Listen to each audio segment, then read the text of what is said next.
Hello बच्चों, चलिए प्रश्न को समझते हैं। एक पिंड पृथ्वी तल से r दूरी पृथ्वी की त्रिज्या पर विराम अवस्था में है। इसे ऊर्ध्वाधर ऊपर फेंके जाने का न्यूनतम वेग जिससे कि यह पृथ्वी पर कभी लौटकर न आया होगा, वर्गमूल जी एम ई बटा 4 वर्गमूल जी एम ई बटा 2 वर्गमूल जी एम ई बटा वर्गमूल 2 GME/r।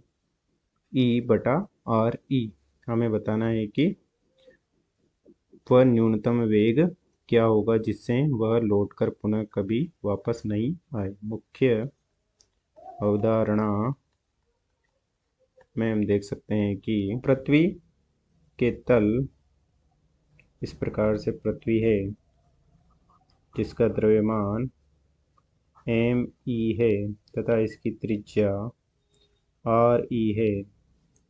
इसके तल पर कोई पिंड जिसका द्रव्यमान माना कि स्मॉल m है विराम अवस्था में रखा है। इस पिंड को पृथ्वी के तल से अनंत तक ले जाना है, अर्थात अनंत पर भेजना है, तो हमें इसके लिए दोनों पिंडों के मध्य लग रहे गुरुत्वाकर्षण बल के विरुद्ध कार्य करना होगा।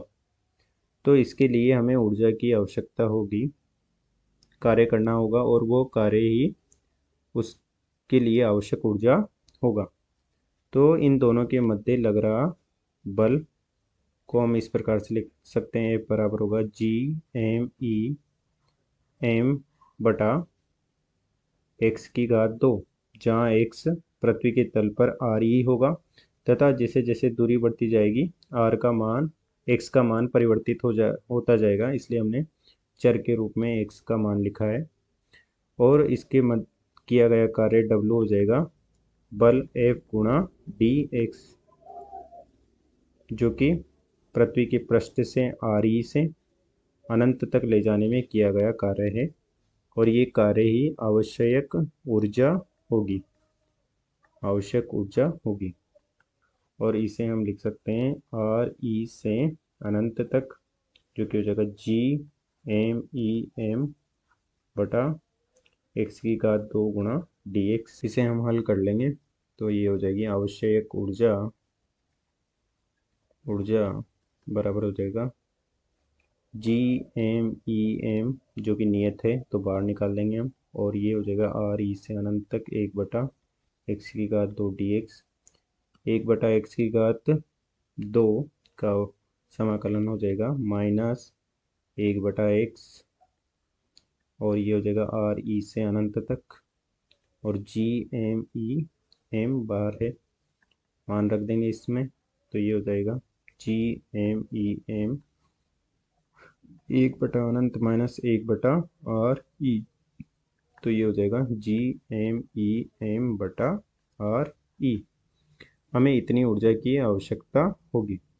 इतनी ऊर्जा की आवश्यकता को पूरा करने के लिए हम m द्रव्यमान के पिंड को v वेग से गति दे देते हैं, जो कि कम से कम न्यूनतम v वेग से गति देते हैं, जो कि उसकी गतिज ऊर्जा हो जाएगी। तो इससे हम न्यूनतम वेग ज्ञात कर लेंगे जिससे हमें पिंड को गति देनी होगी। तो v न्यूनतम m से m कट जाएगा, और v न्यूनतम बराबर हो जाएगा 2GME/RE का वर्ग। अतः हमें m द्रव्यमान के पिंड को v बराबर वर्गमूल 2GME/RE वेग देना होगा। अतः दिए गए प्रश्न का सही उत्तर विकल्प D वर्गमूल 2GME/RE सही विकल्प है। आशा करते हैं आपको समझ में आया होगा। धन्यवाद।